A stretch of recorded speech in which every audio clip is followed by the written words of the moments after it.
जय हिंद। आज के इस वीडियो में हम लोग गणित के महत्वपूर्ण प्रश्नों को सॉल्व करेंगे जो आपके परीक्षा के लिए अति महत्वपूर्ण है। तो आप सभी वीडियो को लाइक कीजिए, चैनल को सब्सक्राइब कीजिए ताकि हम लोग ऐसे ही महत्वपूर्ण प्रश्न आपके लिए लाते रहें और आपके एग्ज़ाम का प्रिपरेशन बहुत अच्छी तरह से हो। तो हम लोग शुरू करते हैं पहले प्रश्न से। एक गांव की जनसंख्या 1500 है। इसमें 40% पुरुष, 30% स्त्रियां और शेष बच्चे हैं। बच्चों और स्त्रियों की संख्या का अंतर है।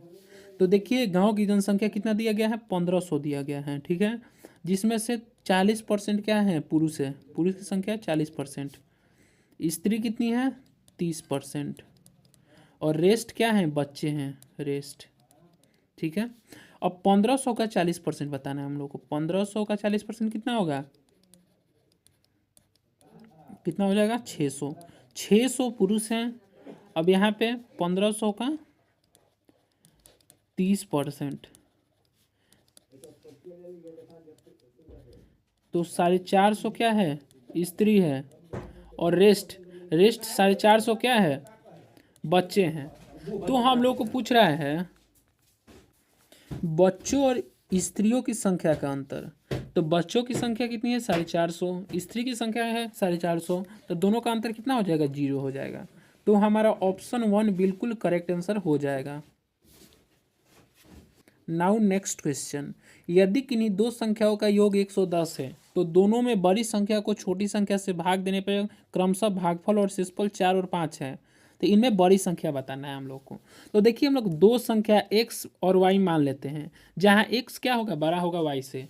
तो हमारा पहला इक्वेशन है x plus y is equal to 110, 110। और दूसरा इक्वेशन हम लोग देखिए कैसे बनाएंगे। जब हम लोग क्या करेंगे, बड़ी संख्या में छोटी संख्या से भाग देंगे तो भागफल कितना आता है, 4 आता है, शेषफल कितना आता है, 5 आता है। तो हम लोग क्या, एक डिवीजन ऑलगोरिथम में क्या बोलता है, भाज्य बराबर भाजक इंटू भागफल प्लस शेषफल। उसके अनुसार क्या होगा, x is equal to 4y plus 5। ये हमारा क्या होगा, दूसरा इक्वेशन हो गया। पहले और दूसरे इक्वेशन को हम लोग सॉल्व करेंगे। तो देखिए x का वैल्यू दूसरे इक्वेशन से जब हम पहले इक्वेशन में डालेंगे तो 4y plus 5 plus y is equal to 110, 5y is equal to 105। तो यहाँ से y का वैल्यू कितना आ जाएगा, 21। तो छोटी संख्या क्या होगी, 21, लेकिन हमसे पूछ रहा है बड़ी संख्या, x का वैल्यू पूछ रहा है। तो x कितना हो जाएगा, 110 माइनस 21 इज इक्वल टू 89। तो 89 is our correct answer, option 3। Option 3 आपका बिल्कुल राइट आंसर होगा।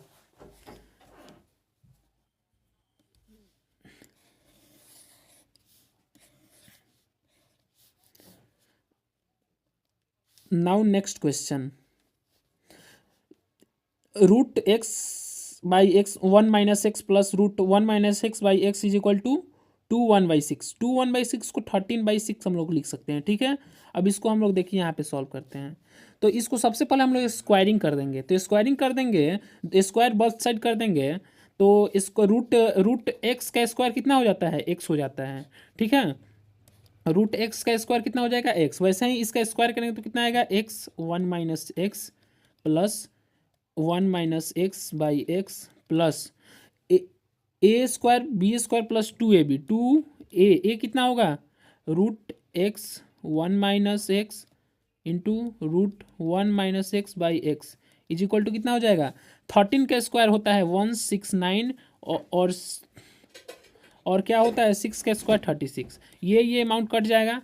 अब देखिए इसका हम लोग एलसीएम ले लेते हैं। X 1 minus x is equal to x square 1 minus x का square is equal to 169/36 minus 2।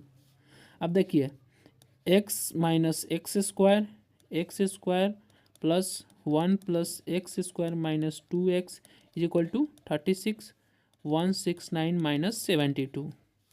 अब देखिए 2x square minus 2x plus 1 divide by x minus x square is equal to 797/36।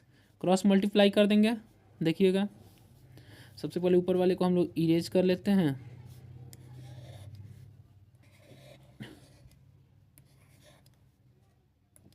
देखिए इसको हम लोग आगे कर लेते हैं, तो हो जाएगा 72x square -72x plus 36 divide by x minus x square equal to 97।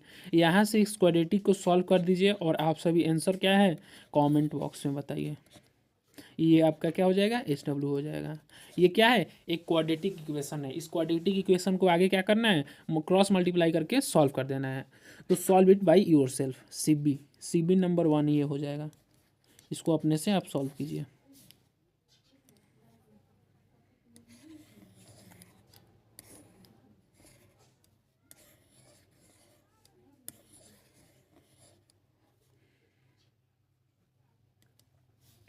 Now next question, किसी समबाहु त्रिभुज की प्रत्येक भुजा की लंबाई 4 सेंटीमीटर है तो उसका क्षेत्रफल क्या होगा। तो देखिए समबाहु त्रिभुज क्या है, हम थोड़ा समबाहु त्रिभुज को आपको एक्सप्लेन कर देते हैं। देखिए सबसे पहले हम एक त्रिभुज बना देते हैं। समबाहु त्रिभुज को हम लोग बोलते हैं इक्विलेटरल ट्रायंगल। तो इक्विलेटरल ट्रायंगल क्या होता है, इक्विलेटरल ट्रायंगल, इक्विलेटरल प्रत्येक भुजा क्या होता है बराबर होता है, तीनों बराबर होगा। ठीक है, अब देखिए और इसका हमको क्या बोलते हैं एरिया का फॉर्मूला पहले हम लोग जान लेते हैं। इसके क्षेत्रफल का फॉर्मूला कितना होता है, क्षेत्रफल का फॉर्मूला √3/4 इंटू साइड स्क्वायर। मान लीजिए साइड एक्स है तो एक्स स्क्वायर। अब देखिए ईच साइड कितना दे दिया है 4 सेंटीमीटर, तो हम यहाँ से एरिया निकाल देते हैं √3/4 इंटू 4 स्क्वायर। एक्स 4 कट जाएगा तो यहाँ से क्या आएगा 4√3 सेंटीमीटर स्क्वायर। तो हमारा ऑप्शन 2 4√3 सेंटीमीटर स्क्वायर बिल्कुल राइट आंसर हो जाएगा। तो कुछ ऐसे सॉल्व करते हैं। फॉर्मूला याद रखिएगा, इक्विलेटरल ट्रायंगल समबाहु त्रिभुज के क्षेत्रफल का फॉर्मूला क्या होता है √3/4 साइड स्क्वायर। ठीक है, अब देखिए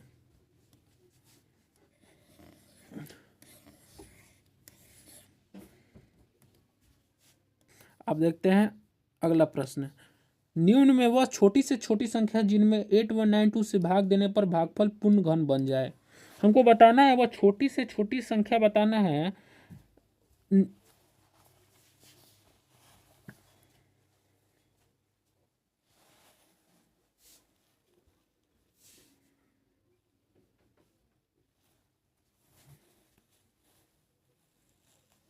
देखिए निम्न में से हमको सबसे छोटी जो चारों ऑप्शन में से सबसे छोटी संख्या बताना है जिसको 8192 से भाग देने पे जो क्या है भागफल है एक पूर्ण घन बन जाए, परफेक्ट क्यूब बन जाए। तो सबसे पहले हम लोग 2 से चेक करते हैं। तो 2 से चेक करते हैं तो 2 से 2 चौक 8, 0 9 18 2 छक 12। तो देखिए पहले बार 2 से हम लोग जैसे ही चेक किए तो 40 96 जो है क्या है परफेक्ट क्यूब है। 40 96 जो है क्या है परफेक्ट क्यूब है। और 40 96 हमको लगता है किसका क्यूब है, ये लगता है हमको 16 का क्यूब है। 16 का क्यूब क्या होगा, 16 का क्यूब ही 40 96 होगा। एक चेक कर लेते हैं 2 5 6 और 16 6 36। हाँ बिल्कुल राइट, क्या होगा 40 96 जो है क्या है 16 का क्यूब है। तो हमारा ऑप्शन नंबर 1 ही जो सबसे छोटा संख्या 2 है जिसको हम लोग 8192 से भाग देंगे तो क्या होगा जो भागफल आएगा कोसेंट आएगा वो क्या होगा एक परफेक्ट क्यूब होगा। ठीक है, तो देख लीजिए यहाँ पे ऑप्शन 1 बिल्कुल करेक्ट आंसर है।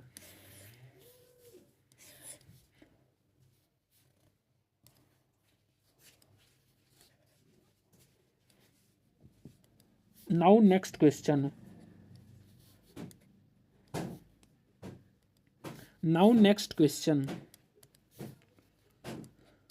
यदि किसी संख्या के 1/4 का 1/3 15 है तो उस संख्या का 3/10वां भाग है। देखिए किसी संख्या हम लोग मान लेट कोई संख्या है, कोई संख्या मान लेते हैं x है। तो कहता है x का 1/4 का 1/3 कितना है 15 है। इसको सबसे पहले हम लोग सॉल्व कर लेते हैं। तो x/12 इज इक्वल टू 15।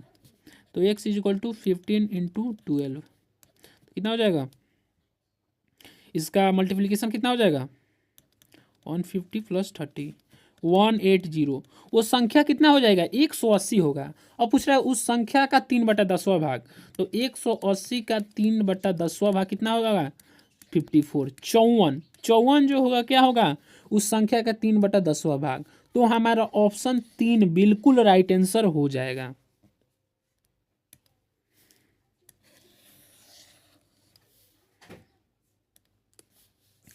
अब देखते हैं अगला प्रश्न। यदि 2n-2 is equal to 4, then n का मान बताना है। तो देखिए सबसे पहले हम लोग लिख लेते हैं 2n-2 इज इक्वल टू 4। ठीक है, अब देखिए 2n को कॉमन ले लेते हैं हम लोग यहाँ से, और 1-1/2 is equal to 4। 2n is equal to 2 -1 is equal to 4।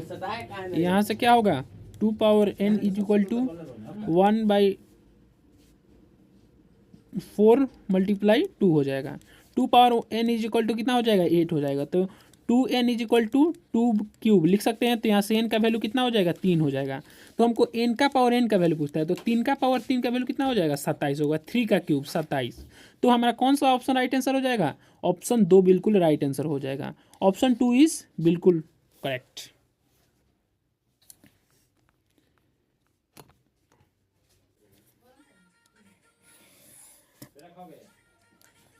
भेज दीजिए। हाँ,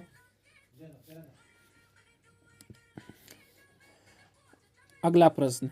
यदि किसी आयत की लंबाई और चौड़ाई क्रमशः 10% तथा 20% बढ़ा दी जाए तो उसका क्षेत्रफल में कितना परसेंट बढ़ जाएगा। तो देखिए हम लोग सबसे पहले समझ लेते हैं कॉन्सेप्ट क्या बोल रहा है। हम सबसे पहले एक आयत ले लेते हैं।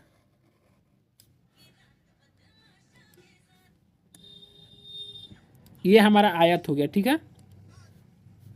अब देखिए कह रहा है आयत में सबसे पहले हम लोग जानते हैं जो अपोजिट साइड होता है क्या होता है, बराबर होता है, ठीक है। और ईच एंगल जो होता है क्या होता है, 90 डिग्री का राइट एंगल होता है, ठीक है। और ये मान लेते हैं एल है, ये बी है, तो इसका एरिया, क्षेत्रफल का फॉर्मूला क्या हो जाएगा, एरिया किसके बराबर हो जाएगा, क्षेत्रफल एल इंटू बी के बराबर हो जाएगा, ठीक है। अब देखिए क्या कह रहा है, लंबाई और चौड़ाई को तो मान लेते हैं सबसे पहले हम लोग एल कितना है, 1 है, और एल 100 मान लेते हैं, और ब्रेथ को कितना मान लेते हैं हम लोग, मान लेते हैं इसको 220 मान लेते हैं, ठीक है। तो इसका यहाँ से एरिया कितना हो जाएगा, 2000, ठीक है, यूनिट, 2000 यूनिट इसका एरिया हो जाएगा, ठीक है। अब इसको हम लोग कितना परसेंट बढ़ाना है, लेंथ को 10% बढ़ा देना है। तो यहाँ पे न्यू लेंथ कितना हो जाएगा, 110, और न्यू ब्रेथ कितना हो जाएगा, ब्रेथ को कितना परसेंट, 20% बढ़ाना है, तो 20 का 20%, तो कितना हो जाएगा, 20 का 20% कितना हो जाएगा, 4 हो जाएगा। तो मतलब 20% बढ़ा दे मतलब 24 हो जाएगा। तो न्यू एरिया कितना हो जाएगा, 24 इंटू 110, इसको हम लोग मल्टीप्लाई कर लेते हैं। तो न्यू एरिया कितना हो जाएगा, 2640 न्यू एरिया हो जाएगा। अब देखिए हम लोग क्या करते हैं, क्या पूछ रहा है सवाल में, क्या पूछ रहा है, कितना परसेंट एरिया बढ़ जाएगा। तो परसेंट बताना, कितना एरिया कितना बढ़ गया, 640 बढ़ गया। कितना पहले था, 2000 था, इंटू 100। तो देखिए एरिया जो है कितना, 32% बढ़ गया। तो न्यू एरिया जो होगा पिछले एरिया से कितना परसेंट ज़्यादा होगा, 32% ज़्यादा होगा। तो हमारा ऑप्शन 2 बिल्कुल करेक्ट आंसर हो जाएगा।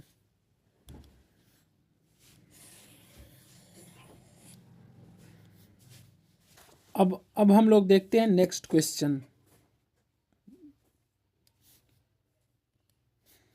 अब हम लोग देखते हैं नेक्स्ट क्वेश्चन। प्रथम 10 अभाज्य संख्याओं का माध्य है, the mean of first and prime numbers is. तो सबसे पहले हम लोग पहला 10 प्राइम नंबर लिख देते हैं।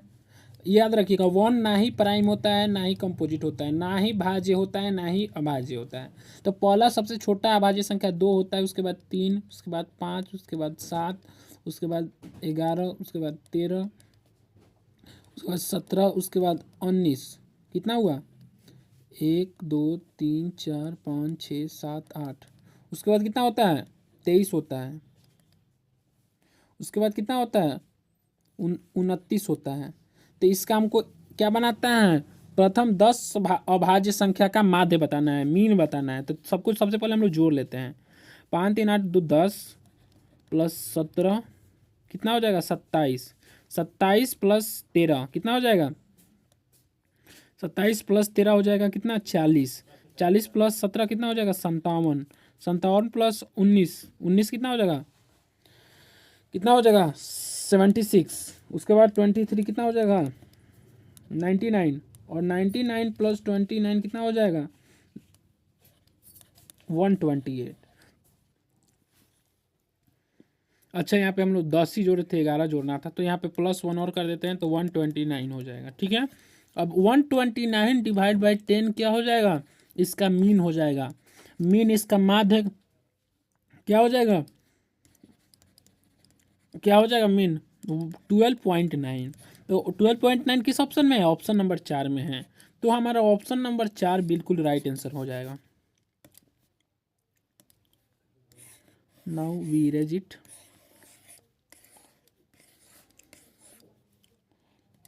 Now next question.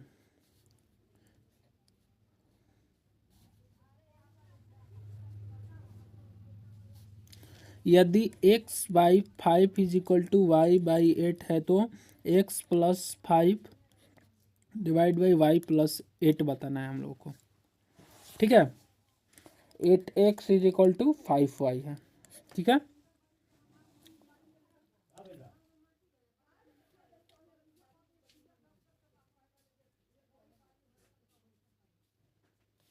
तो हम लोग यहाँ से x का वैल्यू कितना लिख देंगे? 5y by 8।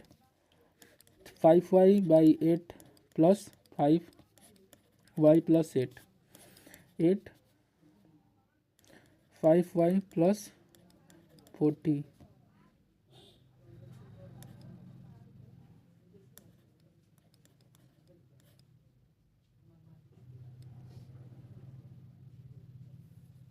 ठीक है,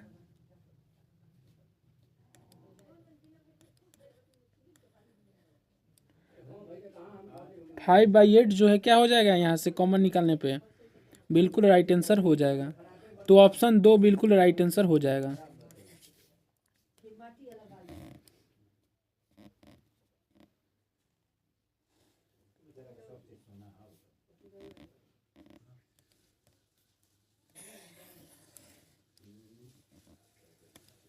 अब देखते हैं हम लोग अगला प्रश्न। चित्र में बिंदु P और बिंदु Q के बीच की दूरी बताना है। तो P और Q के बीच की दूरी हम लोग को बताना है। इधर है कितना? 3 यूनिट, 3 यूनिट है, और ऊपर कितना है? 4 यूनिट है। तो देखिए, और यहाँ पे क्या हो जाएगा? यहाँ पे 90 डिग्री है। तो बाई पाइथागोरस थ्योरम क्या हो जाएगा? Hypotenuse square is equal to perpendicular square. Perpendicular कितना है? 4 स्क्वायर तो 16, और बेस स्क्वायर 3 स्क्वायर 9। तो यहाँ पे √25 क्या हो जाएगा? इसका हाइपोटेनस हो जाएगा 5 यूनिट जो है इसका क्या हो जाएगा? क्या हो जाएगा? इसका हाइपोटेनस हो जाएगा। और यहाँ पे हाइपोटेनस ही इसके बीच की क्या हो जाएगी? दूरी हो जाएगी। तो इसके बीच की दूरी क्या हो जाएगी? 5 हो जाएगी। और इसको हम लोग बाय डिस्टेंस फार्मूला, दूरी के फार्मूला के माध्यम से भी हम लोग निकाल सकते हैं। x2 माइनस x1 का square plus y2 minus y1 का स्क्वायर। इसके माध्यम से भी हम लोग क्या करेंगे? PQ के बीच की दूरी निकाल लेंगे। और इस माध्यम से आप सभी दूरी निकाल कर कॉमेंट बॉक्स में बताइए। तो हम लोग अपना अंतिम प्रश्न, वर्ग समीकरण -x² प्लस 2x प्लस 3 का रूट बताना है। ठीक है, -x² plus 2x minus plus 3 is equal to 0। तो इसको हम लोग दोनों से माइनस से मल्टीप्लाई कर देंगे तो क्या हो जाएगा? x² minus 2x minus 3 is equal to 0। तो x² minus 3x plus x minus 3 is equal to 0। X common निकाल लेंगे तो x माइनस 3 प्लस 1 कॉमन निकालेंगे, x minus 3 is equal to 0। तो यहाँ से x माइनस 3 x प्लस 1 बराबर 0। तो x minus 3 is equal to 0, x plus 1 is equal to 0। तो यहाँ से x इज इक्वल टू 3 और -1 आ रहा है। तो 3 और -1 ऑप्शन 1 में है। तो हमारा ऑप्शन 1 बिल्कुल करेक्ट आंसर हो जाएगा। तो फ्रेंड्स, आप लोग ऐसे ही वीडियो के लिए चैनल को सब्सक्राइब कीजिए, वीडियो को लाइक कीजिए। बहुत बहुत धन्यवाद।